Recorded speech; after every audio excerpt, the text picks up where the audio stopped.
For Frank and Cindy Rzucek, Shanann's parents, and their son Frankie Jr., the days following Chris Watts' sentencing offered a fragile, incomplete sense of closure. Their torment, however, persisted, gnawing at them with the nagging uncertainty of not knowing the full truth. Chris's initial confession had been a manipulative, self-serving narrative, leaving critical details about Shanann's final struggle and the agonizing deaths of Bella and Celeste shrouded in his lies.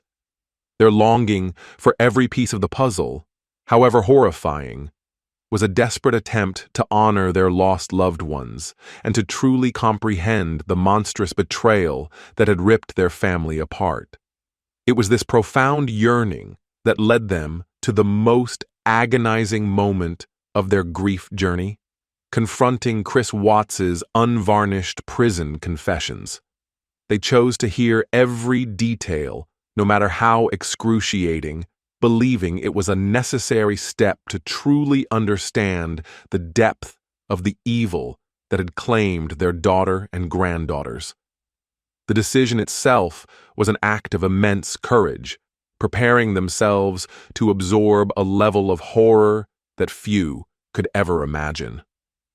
The impact of hearing Chris recount, in chilling detail, Shanann's struggle, her biting his finger, and the agonizing minutes it took for her life to be extinguished, was devastating. It brought a visceral reality to her final moments, a stark contrast to the vague account he had initially provided. For a mother to hear how her daughter fought for her life against the man she loved, for a father to know his daughter faced such terror, added an unbearable layer of pain to their already immense grief. But the true gut-wrenching horror emerged with Chris's descriptions of Bella and Celeste's murders. Hearing about Bella's desperate pleas of, "Daddy, no," and her valiant struggle against her father, then the heartbreaking account of Celeste's quiet, submissive end plunged the Rzuceks into an abyss of despair. These were not just facts. These were the last terrifying moments of their beloved grandchildren, recounted with a cold detachment that amplified the cruelty. The knowledge that Bella was aware, that she fought, and that Celeste was helpless in her innocence was an emotional blow that would forever haunt them. The details of the disposal, the girls being forced into the dark, corrosive oil tanks, and Shanann buried in a shallow grave, completed the horrifying picture. It cemented the realization that Chris Watts was not a man who snapped, but a calculated, methodical killer, utterly devoid of conscience.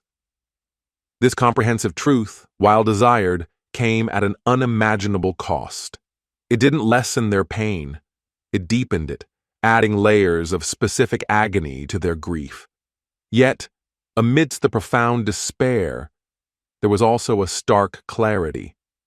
The full confession removed all lingering doubts about Chris Watts' singular culpability and the utter evil of his actions. It allowed the Rzuceks to fully confront the reality of the man who had infiltrated their lives, destroyed their family, and then attempted to hide his crimes with callous lies. This terrible truth, however agonizing, became a foundation upon which they would attempt to build their path forward, dedicating their lives to honoring Shanann, Bella, and Celeste, and ensuring their story serves as a warning against the hidden darkness that can reside within seemingly normal lives. In the wake of unimaginable tragedy, Shanann Watts' mother, Cindy Rzucek, emerged as a beacon of strength and a tireless advocate for her daughter and granddaughters. Far from retreating into private grief, Cindy chose a path of public advocacy, determined to ensure that Shanann, Bella, and Celeste would be remembered not as victims of a horrific crime, but as vibrant lives full of light, and that their story would serve as a crucial warning to others. Her mission became to keep their memory alive and to actively counter any narrative that sought to diminish Chris Watts's culpability or Shanann's integrity. From the very beginning, Cindy Rzucek was a vocal and unwavering presence. She stood by her son, Frankie Jr., and her husband, Frank, providing mutual support through the darkest days. But her public statements, often delivered with raw emotion yet remarkable composure, resonated deeply. She spoke not just as a grieving mother, but as a woman determined to expose the full extent of Chris Watts's depravity and to ensure that her daughter's true character was never overshadowed by his lies. Cindy's advocacy extended to directly addressing the issues highlighted by her family's tragedy. She spoke passionately about the insidious nature of emotional manipulation and control within relationships, urging others to recognize the subtle red flags that can precede overt violence.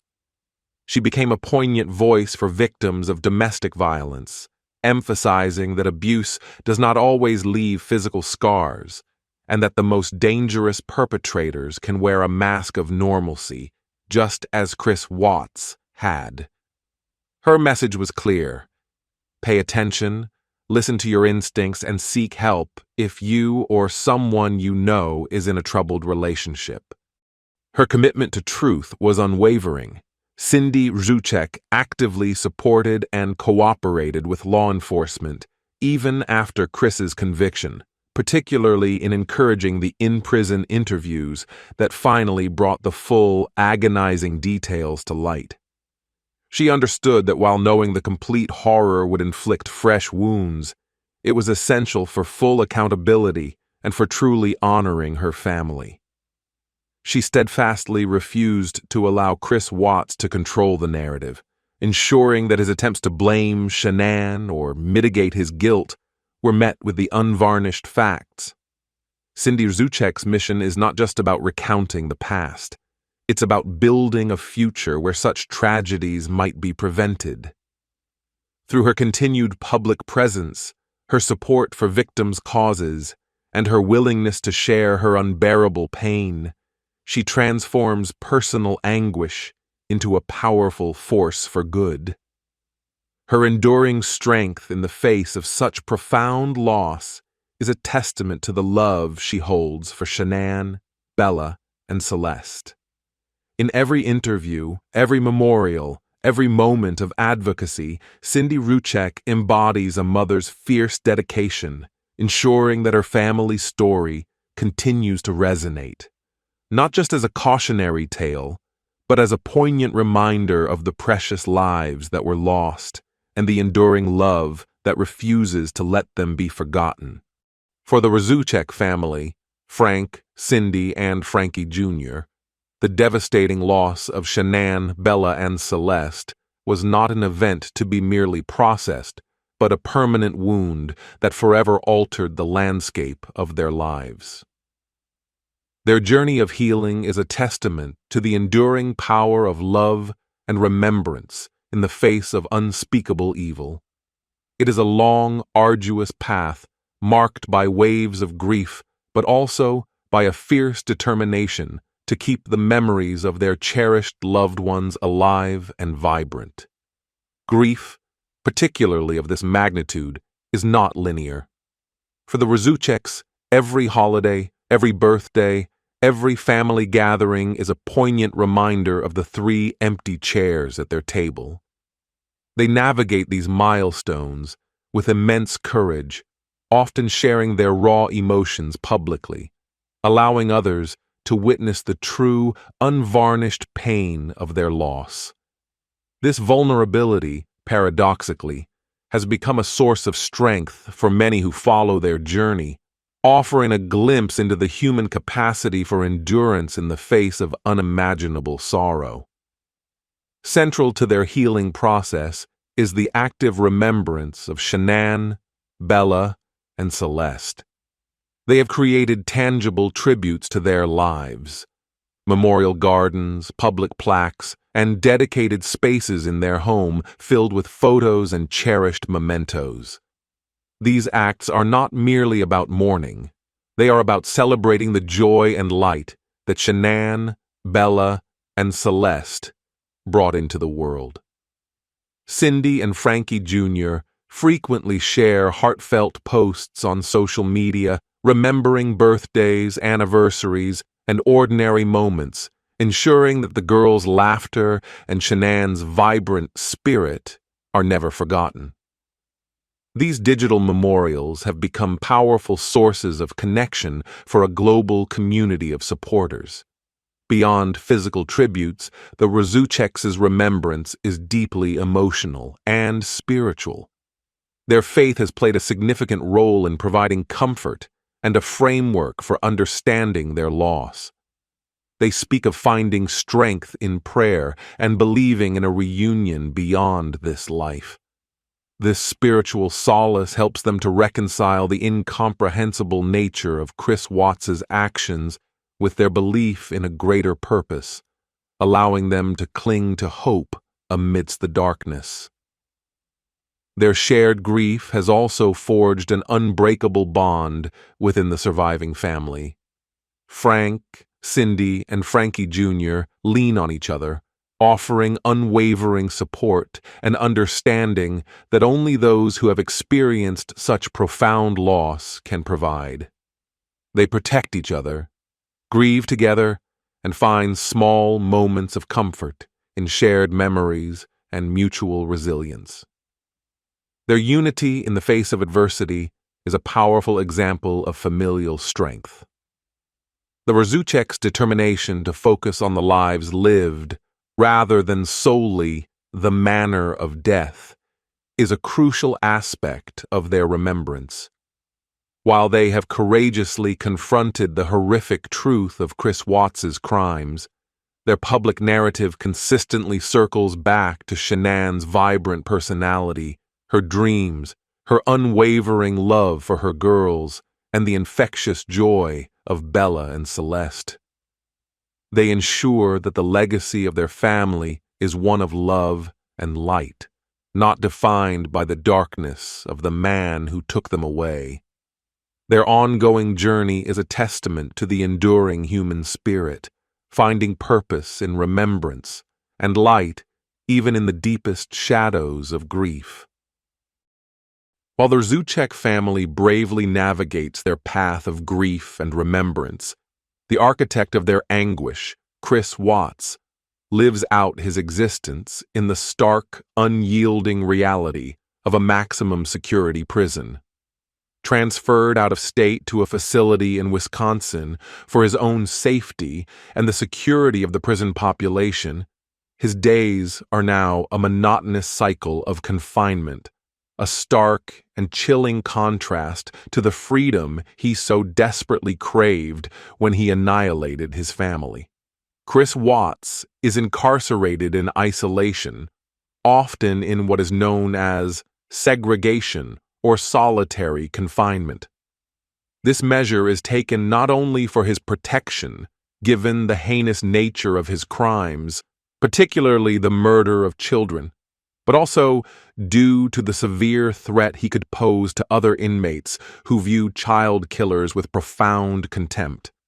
His cell is small, typically no larger than 10 by 12 feet, furnished only with a bed, a toilet, and a sink. Natural light is minimal, and his contact with the outside world or even other inmates is severely restricted. His daily routine is rigidly structured and devoid of any meaningful interaction. He wakes to the call of correctional officers, receives his meals through a slot in his cell door, and is permitted only a limited amount of time outside his cell, typically for a brief, solitary exercise period in a small, enclosed yard. He has virtually no access to the privileges common in general population, such as social groups, extensive library access, or opportunities for vocational training. His existence is defined by strict rules and pervasive loneliness, a self-imposed prison within a prison. Reports from prison staff or those who have had limited contact with him indicate that Chris Watts remains largely unemotional and detached, mirroring the demeanor he displayed during his confessions. There are no public reports of significant remorse, breakdowns, or attempts to express profound guilt beyond the controlled environment of his interviews.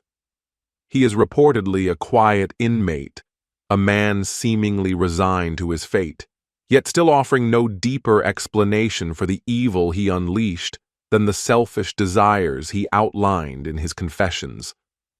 The finality of his sentence hangs heavy over his existence. Chris Watts is serving 5 life sentences without the possibility of parole, plus an additional 48 years for his other charges. This means he will never again walk free. His plea bargain, while avoiding the death penalty, ensures that his remaining years will be spent behind concrete walls and steel bars, cut off entirely from the society he so profoundly violated. The freedom he sought through murder has been replaced by the ultimate form of captivity, a stark and fitting consequence for his unspeakable crimes. Chris Watts's life behind bars is a grim testament to the justice system's response to an individual who committed such egregious acts. It is a harsh, unyielding existence, stripped of comfort, contact, and purpose. It is the inescapable reality of the choice he made on August 13, 2018, a chilling final chapter for the man who destroyed his family in pursuit of a false dream, now living a permanent nightmare of his own making. While Chris Watts was condemned to a life behind bars, the legal battles surrounding his atrocious crimes did not end with his criminal sentencing. For the Rzucek family, true justice extended beyond his incarceration. It meant ensuring that the man who had stolen their loved ones could never benefit financially from their deaths.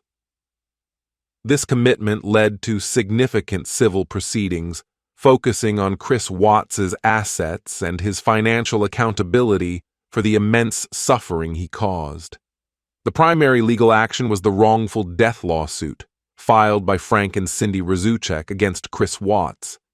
This civil suit, distinct from the criminal case, sought to hold him financially responsible for the deaths of Shanann, Bella, and Celeste. While no amount of money could ever compensate for their loss, the Rzucek family's motivation was clear: to prevent Chris Watts from gaining any financial advantage from his crimes and to ensure that any future earnings or assets he might acquire would be directed towards his victims, even if only symbolically. Central to these proceedings were Chris Watts's remaining assets. At the time of the murders, he owned the family home on Saratoga Trail, had a pension plan through Anadarko Petroleum, and potentially other financial accounts or life insurance policies. The legal system, through various state and federal slayer rules or similar principles, generally prevents a killer from inheriting from their victims or profiting from their deaths. These laws were crucial in ensuring Chris Watts could not claim life insurance payouts on Shanann, nor inherit any of her assets. The civil lawsuit aimed to obtain a judgment against him that would strip him of any current or future financial resources. The family home, once a symbol of their aspirations, became a key piece of this legal puzzle. It was ultimately foreclosed upon, unable to be sold due to the notorious nature of the crime and the lingering stigma. The Rzuceks fought to ensure that Chris Watts would not receive any proceeds from its sale or any other assets. The court eventually granted a default judgment of approximately $6 million against Chris Watts in favor of the Rzucek family. This judgment, while largely symbolic given Chris Watts's lack of assets, ensures that any future money he might earn or any inheritance he might receive would legally be owed to his victim's estate. This tireless pursuit of financial accountability underscored the Rzucek family's unwavering dedication to justice. It was not about personal enrichment. It was about the principle of preventing a perpetrator from profiting from his evil. It demonstrated their commitment to ensuring that Chris Watts, in every conceivable way, physically, legally, and financially, would be held fully accountable for the devastation he wrought. The legal aftermath solidified his complete and utter ruin, serving as a final definitive statement that his abhorrent actions would not be left unpunished, nor would they bring him the freedom he so cruelly sought. While Chris Watts lived out his existence in the cold confines of prison, another individual whose life was irrevocably shattered by his actions was Nichol Kessinger, his mistress. Her involvement, initially a secret, became a critical piece of the investigative puzzle, ultimately contributing to Chris's confession. However, once her identity and role in the affair became public, Kessinger herself became an object of intense scrutiny, public condemnation, and lasting suspicion, forever altering the course of her life. Nichol Kessinger initially cooperated fully with law enforcement. She provided crucial details about her relationship with Chris, his claims of being separated from Shanann, and his behavior in the days leading up to and immediately following the murders. Her testimony, particularly her account of Chris's lies and her growing suspicion, was vital in breaking down his fabricated narrative and pushing him towards his initial confession. Her willingness to share information even at her own peril was a key factor in the rapid resolution of the case. However, once her role in the affair was revealed, Kessinger faced an immediate and ferocious public backlash. She became the target of intense online harassment, speculation, and outright death threats. Despite official statements confirming her cooperation and no charges being filed against her, a segment of the public remained unconvinced of her complete innocence, questioning whether she might have known more about Chris's plans or the true status of his marriage.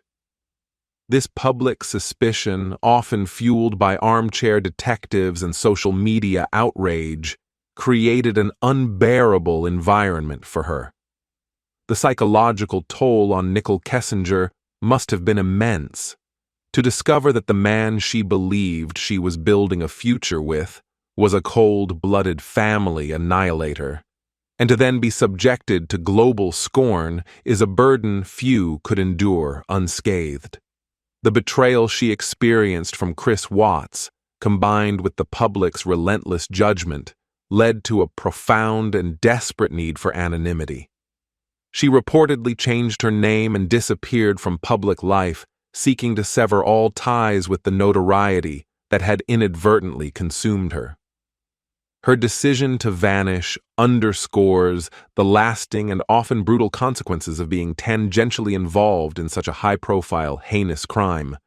Regardless of her legal culpability, of which none was ever found, her association with Chris Watts meant that her private life was irrevocably destroyed. She became a cautionary tale, a stark reminder of how proximity to pure evil can irrevocably taint an individual's existence, even when they are not direct participants in the violence. Nichol Kessinger's story serves as a crucial secondary narrative within the Watts case, highlighting the devastating ripple effects of such a crime. It speaks to the collateral damage inflicted by a killer's actions extending far beyond the immediate victims. Her enduring absence from public life is a quiet testament to the indelible stain left by her association with Chris Watts, a man who, in his selfish pursuit of a new life, not only destroyed his family, but also irrevocably altered the lives of everyone who came into his orbit. Even after his conviction and the comprehensive details revealed in his prison confessions, the enigma of Chris Watts's psychology continued to perplex experts.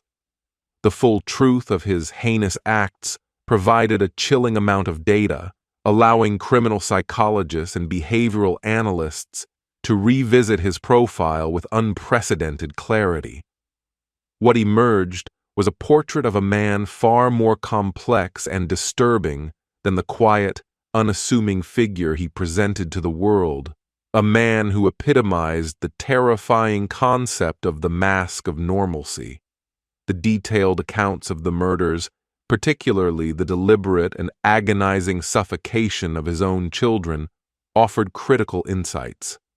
Experts pointed to his chilling capacity for compartmentalization and emotional detachment. His ability to murder his pregnant wife, load her body, then calmly interact with his living daughters before driving them to their deaths, and finally, to meticulously dispose of them, spoke volumes about a profound psychological dissociation.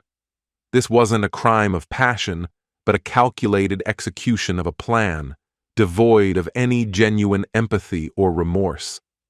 Many experts coalesced around the diagnosis of narcissistic personality disorder, potentially coupled with strong antisocial or even psychopathic traits. His driving motivation appeared to be purely selfish, the desire for a new life, free from the perceived burdens of his family. His inability to tolerate confrontation, Shanann's challenge to his control, and his absolute focus on his own needs all align with narcissistic tendencies. The psychopathic elements manifest in his profound lack of empathy, his capacity for sustained deceit, the elaborate cover-up, and his chilling composure even when recounting the most horrifying details of his crimes. He reportedly remains a quiet, compliant inmate, further reinforcing the idea of a personality devoid of the typical emotional distress that would accompany such acts. The Chris Watts case became a stark lesson in the mask of normalcy. He presented himself as a loving husband, a dedicated father, and a reliable employee. His social media presence, meticulously curated by Shanann, reinforced this idyllic image. The confessions, however, ripped away this mask, revealing a remorseless killer who had been hiding in plain sight.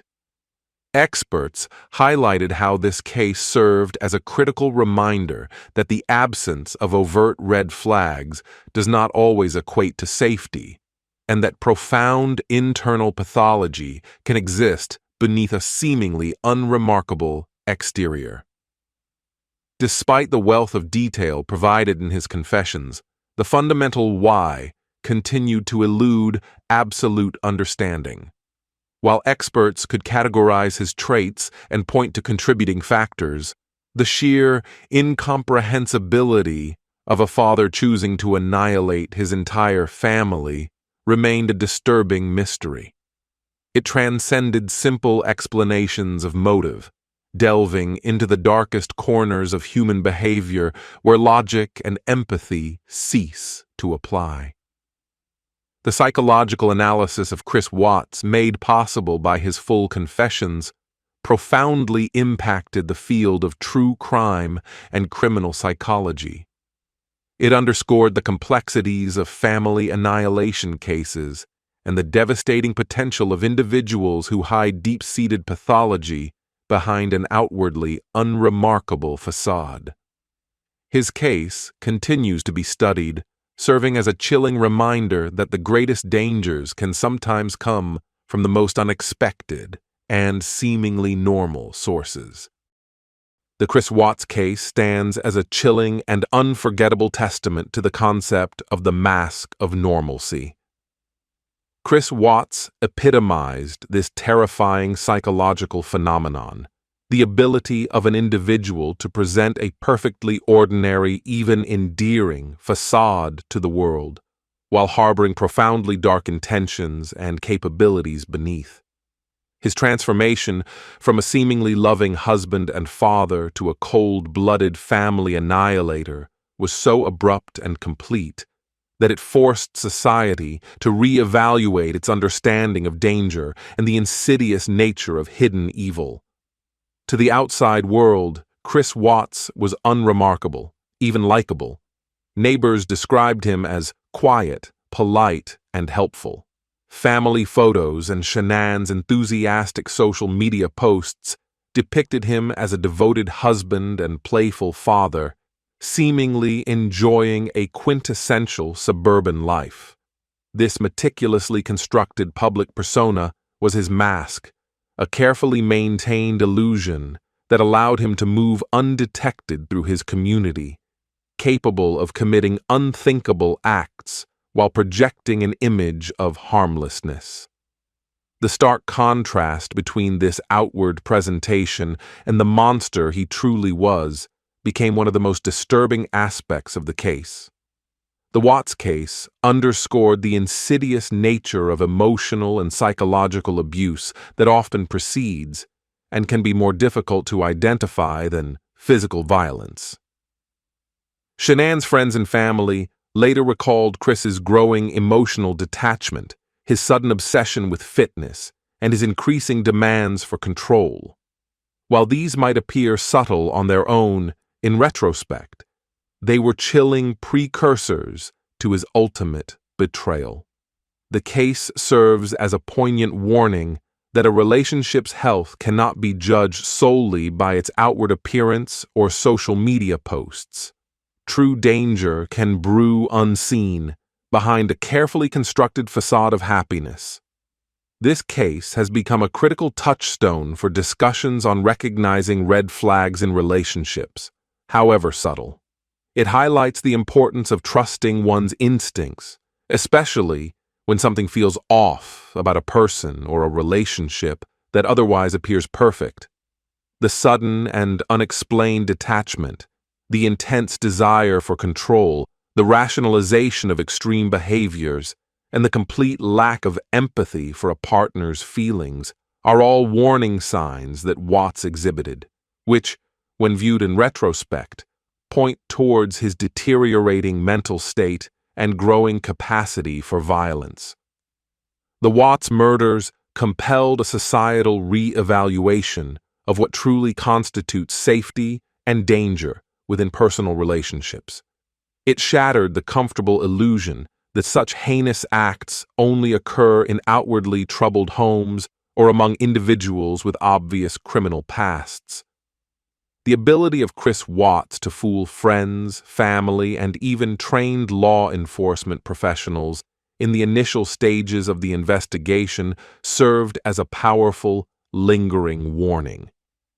It underscored the profound difficulty in detecting someone who can so effectively hide their true intentions behind a meticulously crafted mask of normalcy. His case continues to serve as a stark reminder that beneath the calmest surface, the most terrifying depths can sometimes lie hidden, making vigilance and a commitment to understanding the nuances of human behavior more critical than ever. The Chris Watts case, in its full horrifying detail, did more than just expose the evil acts of one man. It brutally thrust the dark realities of domestic violence and the extreme phenomenon of family annihilation into the global spotlight. This case became a stark and unforgettable illustration of how such tragedies can unfold, even in seemingly idyllic settings, forcing a renewed and critical public discourse on these complex issues. While the term domestic violence often conjures images of physical abuse, the Watts case powerfully underscored the insidious nature of emotional and psychological control. Shanann's friends and family later spoke of Chris's increasing detachment, his quiet dominance, and his efforts to dictate aspects of Shanann's life and finances. These subtle, yet pervasive forms of control are often precursors to more overt aggression, a pattern tragically culminating in violence. The case amplified the message that abuse is not solely physical. It can be deeply psychological, eroding a victim's autonomy and sense of self, making them vulnerable to the ultimate betrayal. Moreover, the Watts case provided a chilling example of family annihilation, a specific and extreme form of domestic violence where a perpetrator, almost always male, kills his entire family. Studies on family annihilators reveal common triggers, many of which were present in Chris Watts's situation. A perceived threat to the perpetrator's authority or autonomy, Shanann's independence, her confrontation about the affair, financial strains, though less overt in his narrative, certainly a factor in their lives, and the desire to start a new life, often with a new partner, viewing the existing family as an insurmountable obstacle.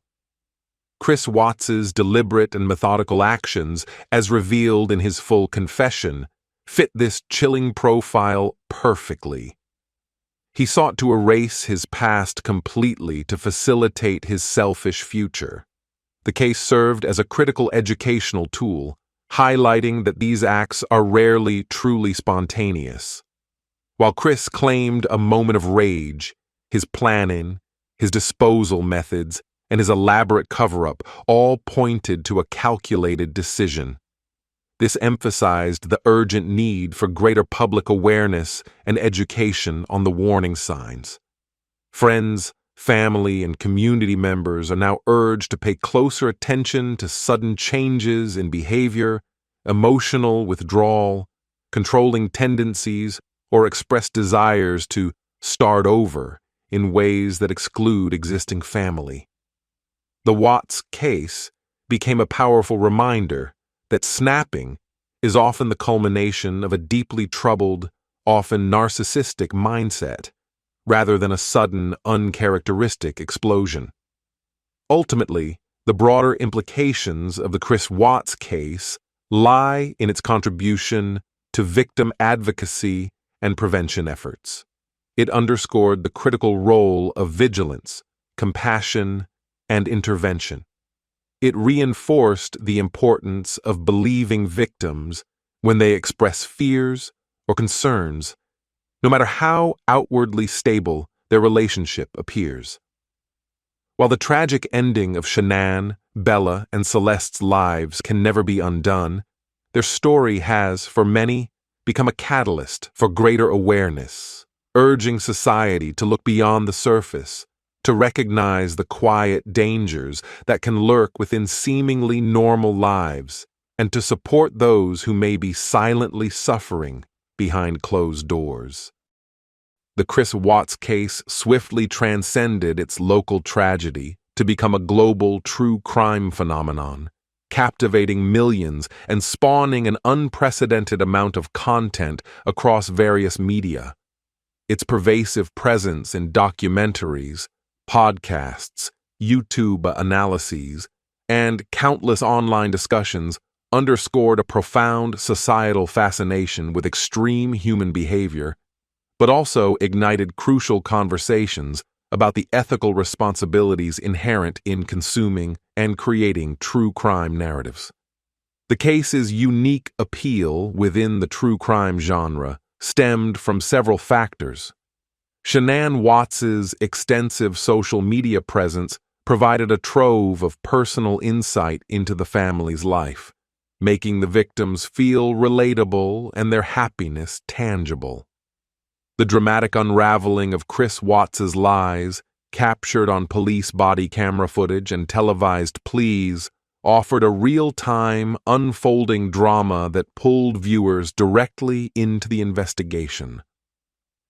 Above all, the terrifying juxtaposition of Chris Watts's outwardly normal demeanor against the monstrous acts he committed resonated deeply, embodying the ultimate nightmare of a hidden killer.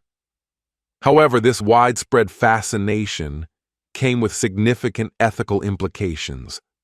The explosion of true crime content surrounding the Watts case raised questions about the fine line between public interest and morbid sensationalism.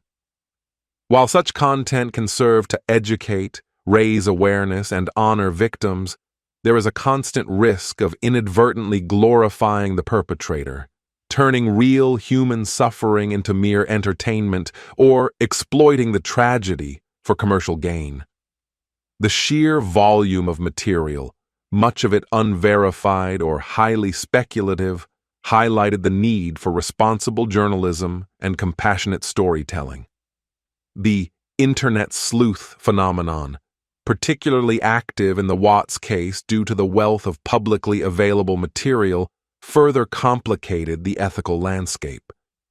While some online communities genuinely sought justice and unearthed crucial details, others veered into invasive speculation, victim blaming, and the spread of misinformation. This collective, often unregulated investigation brought immense pressure on law enforcement, but also inflicted additional pain on the victim's family and exposed the ethical pitfalls of amateur true crime analysis. The case became a stark reminder of the potential for desensitization when real-life horrors are consumed as entertainment. There was a critical need to differentiate between analyzing the psychology of a criminal and morbidly feasting on the details of a brutal murder. Ethical considerations demanded that the victims, Shanann, Bella, and Celeste, remain at the heart of the narrative, their lives honored and their voices heard, rather than allowing the perpetrator to dominate the story. Ultimately, the Chris Watts case profoundly influenced discussions within the true crime community about its moral compass. It underscored the responsibility of creators to approach such sensitive material with profound respect, thorough research, and a clear purpose that prioritizes victim remembrance and public education over sensationalism. For consumers, it served as a call for empathy, urging a thoughtful engagement with the material, remembering that behind every true crime story lie real lives, real suffering, and a profound human cost that should never be trivialized. The legacy of the Watts murders in true crime is thus a dual one, a benchmark of public fascination and a somber lesson in ethical storytelling. The pervasive nature of the Chris Watts case in media, while instrumental in revealing the full truth, simultaneously highlighted a profound ethical dilemma inherent in true crime storytelling: how to recount unspeakable tragedy without inadvertently glorifying the perpetrator. The Watts case, with its abundance of police footage, social media posts, and a seemingly normal killer, presented a unique challenge, forcing creators to confront their responsibility to the victims and their grieving family. The explicit danger lies in inadvertently making the perpetrator the star of the story. Chris Watts, through his manipulative public appearances and later his chillingly detached confessions, offered a compelling, albeit terrifying, figure for analysis. The risk was that the narrative could become disproportionately focused on his psychology, his motives, or his performance, overshadowing the lives of those he so cruelly extinguished. Ethical storytelling demands a deliberate pivot away from this potential pitfall. Strategies for ethical storytelling in cases like Chris Watts's must be rigorously applied.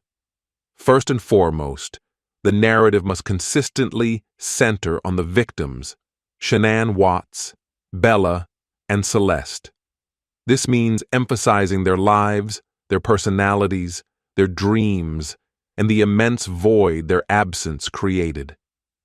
It involves giving voice to the Rzucek family's perspective, allowing their grief, their memories, and their advocacy to drive the emotional core of the story. Their experiences, not Chris Watts's twisted internal world, are the true human tragedy. Responsible creators must also focus heavily on the impact and consequences of the crime, rather than dwelling on gratuitous or sensational details that serve no educational purpose. While the full confessions provided crucial understanding, their presentation must be handled with sensitivity, prioritizing the facts that expose Chris Watts's depravity without lingering on the horrific in a way that exploits the victim's suffering. The objective is to inform and to warn, not to entertain with gore. Furthermore, when presenting expert analysis of the perpetrator's psychology, it is crucial to do so without humanizing him in a sympathetic way. The goal is to understand the mechanics of his pathology, not to elicit pity or provide a platform for his self-serving narratives.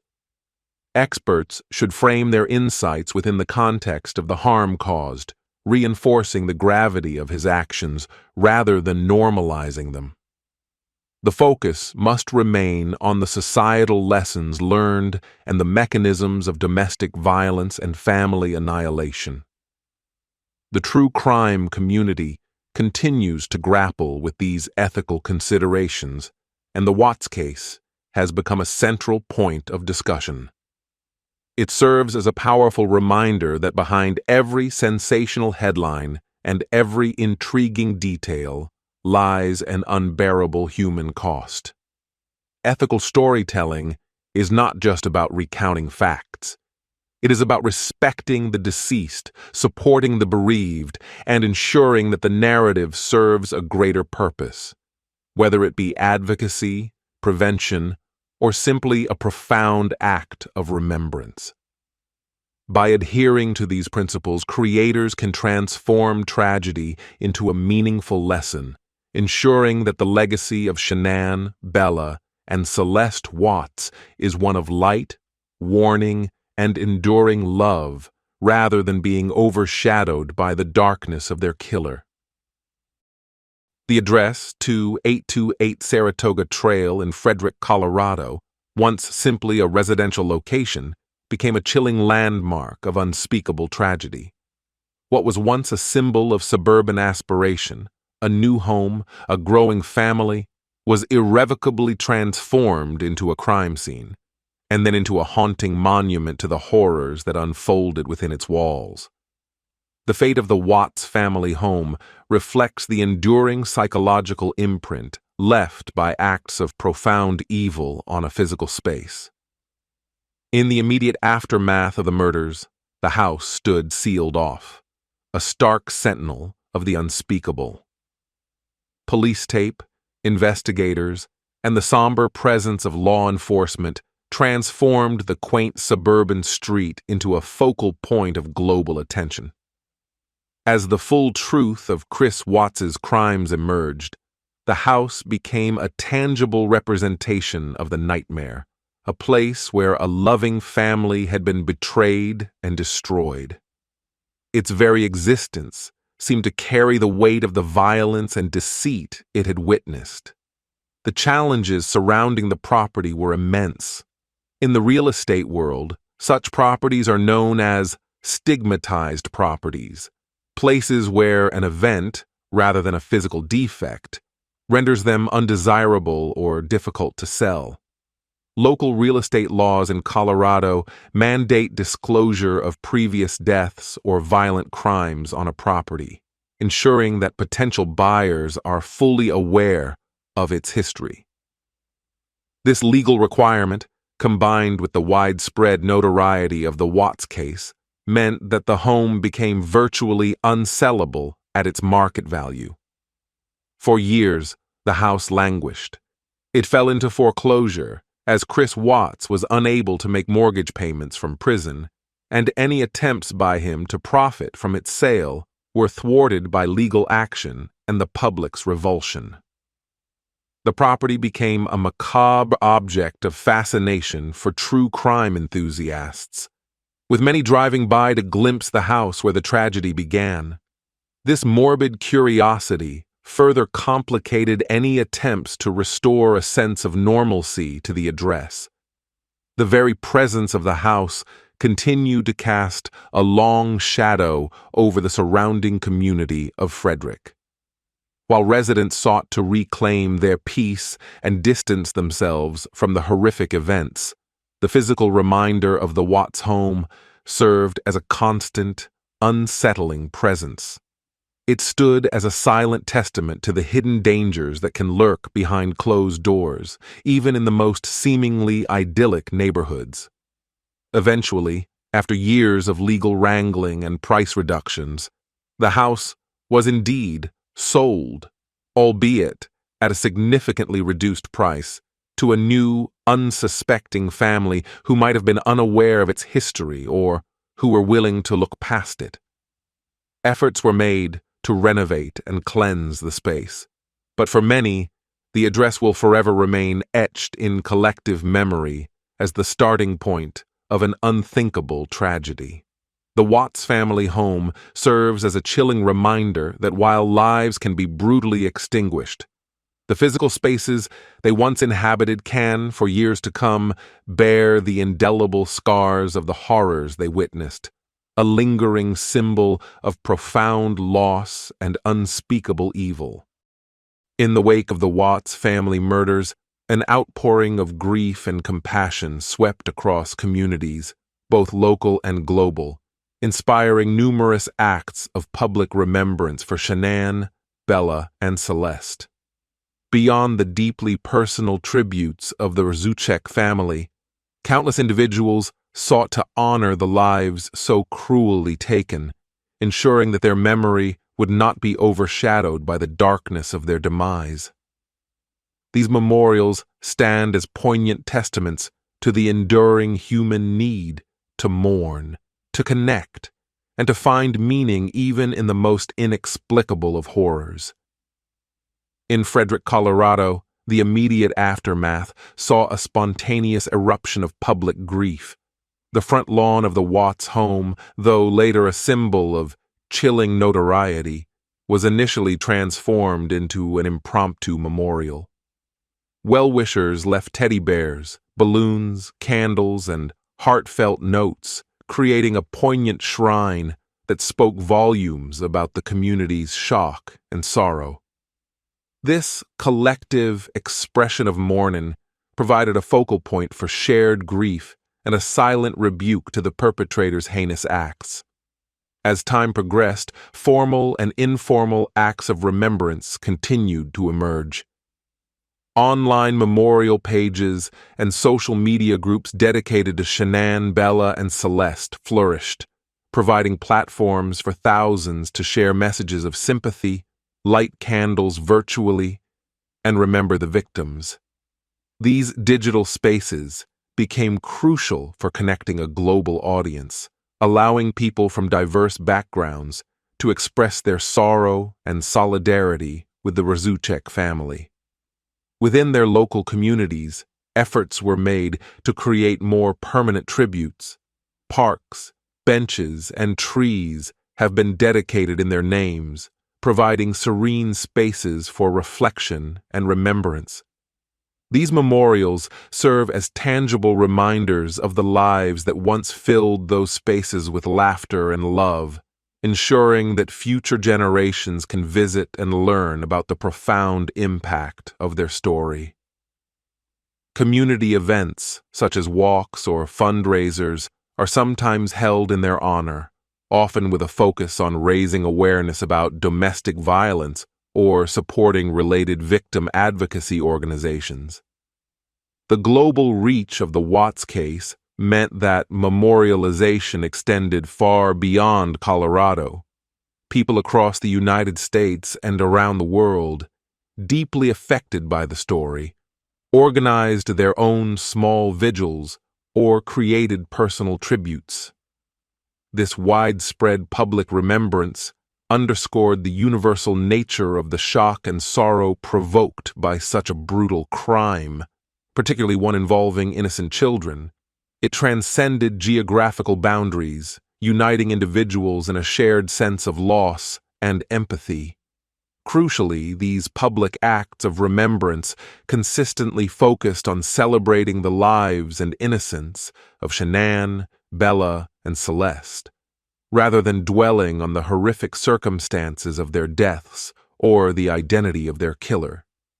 The overwhelming desire was to ensure that their vibrant spirits were what endured in collective memory. The photographs shared were of happy moments: Shanann's infectious smile, Bella's playful spirit, Celeste's sweet charm. These images served as powerful counterpoints to the darkness of the crime, asserting that love and memory would ultimately triumph over hatred. The memorials and public remembrance of the Watts family serve as a powerful testament to the human spirit's capacity for compassion and resilience. They embody the profound need to honor the lives of those lost, to ensure their existence was not in vain, and to draw vital lessons from tragedy. In these acts, Shanann, Bella, and Celeste continue to live on, not just as victims of a terrible crime, but as cherished individuals whose story compels ongoing vigilance and heartfelt remembrance.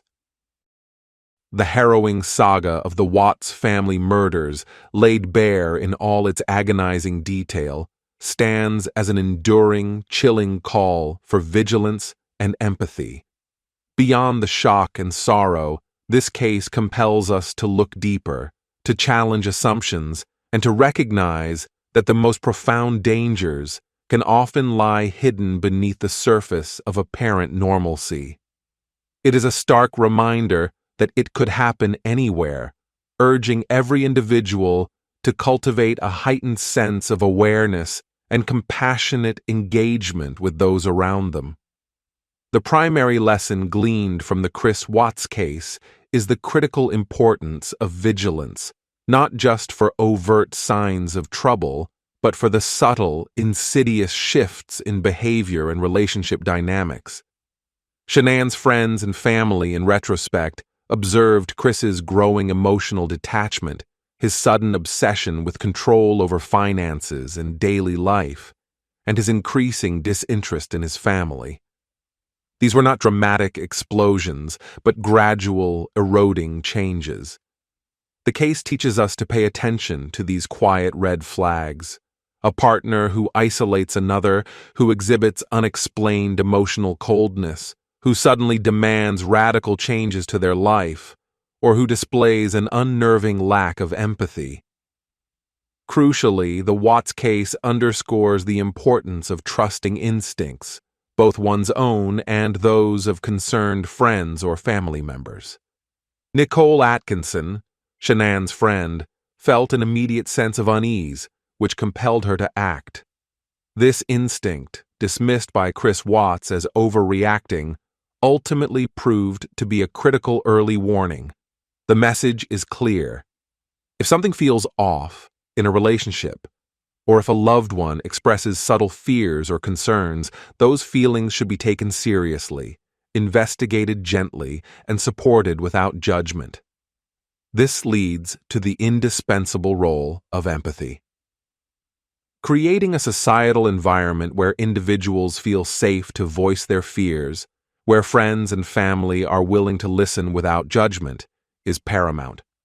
Often, victims of emotional or coercive control may feel isolated, ashamed, or fearful of speaking out. The Watts case compels us to reach out, to offer a non-judgmental ear, and to provide resources and support discreetly and effectively. It's about fostering communities where silence does not equate to safety, and where concerns about domestic dynamics are met with understanding, not dismissal. For those who may be experiencing such control or abuse, the Watts case, despite its tragic ending, serves as a desperate plea. Help is available. Resources from domestic violence hotlines to local support groups offer lifelines and pathways to safety. Recognizing that you are in an unhealthy or dangerous relationship is the first, courageous step, and there are countless individuals and organizations dedicated to providing a way out, however daunting it may seem. Ultimately, the Chris Watts case is a powerful call to action for broader societal responsibility. It demands that we look beyond the surface, challenge our preconceptions about what constitutes a normal family, and actively support initiatives aimed at domestic violence prevention and mental health awareness. The lives of Shanann, Bella, and Celeste Watts were tragically extinguished, but their story resonates as a perpetual reminder of the hidden dangers that can lurk within seemingly ordinary lives. It compels us all to be more vigilant, more empathetic, and more proactive in protecting the vulnerable, striving to create a world where such unspeakable betrayals never again occur. The journey through the Watts family murders has laid bare a truth of unspeakable horror. From the initial desperate search, through Chris Watts's calculated lies, his shocking confession, and finally, the agonizing details revealed from his prison cell, we have meticulously reconstructed the what and the how. We know the precise sequence of events: Shanann's brave struggle, Bella's desperate pleas, Celeste's quiet, tragic end, and the chilling disposal of their bodies. The facts are undeniable, the evidence conclusive, and the perpetrator unequivocally identified and condemned. Yet even with every piece of the puzzle meticulously placed, the profound and disturbing why continues to loom, an enduring, incomprehensible mystery. How could a seemingly ordinary man, a husband and father, capable of outwardly expressing affection, transform into a cold-blooded monster who systematically extinguished the lives of his entire family? Chris Watts offered his selfish motives, his affair, his desire for a new life, the perceived obstacles his family presented. But these explanations fall tragically short of truly accounting for the depths of his depravity. They provide a narrative of self-interest, but not a comprehensible explanation for the capacity to commit such unspeakable acts without a flicker of remorse. The chilling lack of genuine human emotion in Chris Watts, evident from his initial public appearances to his dispassionate recounting of the murders in prison, remains one of the most unsettling aspects of the case. It speaks to a profound psychological void, a terrifying absence of empathy that defies conventional understanding. This is the enduring mystery, the nature of an evil so absolute that it transcends human logic and compassion, leaving us to grapple with the disturbing realization that some darkness may simply be unfathomable. But while the why of Chris Watts's actions may forever elude us, the legacy of this tragedy is not one of incomprehensible evil, but one of indelible remembrance. Shanann, Bella, and Celeste Watts must never be remembered merely as victims of a horrific crime, but as lives full of vibrancy, love, and promise. Shanann, a devoted mother and ambitious businesswoman. Bella, a spirited and intelligent 5-year-old. Celeste, a sweet and gentle 3-year-old. Their laughter, their dreams, and their love for each other are what truly define their existence, and it is these memories that their family tirelessly works to keep alive. The Watts case has forever imprinted itself on the public consciousness, forcing uncomfortable but vital conversations about hidden dangers in seemingly perfect lives. It serves as a stark warning about the insidious nature of emotional control, the importance of vigilance, and the absolute necessity of empathy for those who might be suffering in silence. It has galvanized efforts in domestic violence awareness, compelling society to recognize the subtle red flags and to extend a hand of support before tragedy strikes. In the end, the story of the Watts family is a poignant and powerful reminder of the fragility of life, the devastating consequences of unchecked self-interest, and the terrifying reality that evil can reside where it is least expected. While we may never fully comprehend the darkness that consumed Chris Watts, we can and must hold on to the light that was Shanann, Bella, and Celeste. Their memory demands our continued vigilance, our enduring empathy, and our unwavering commitment to ensuring that their lives, though brutally cut short, continue to inspire a world where love triumphs over hate, and where every precious life is cherished and protected.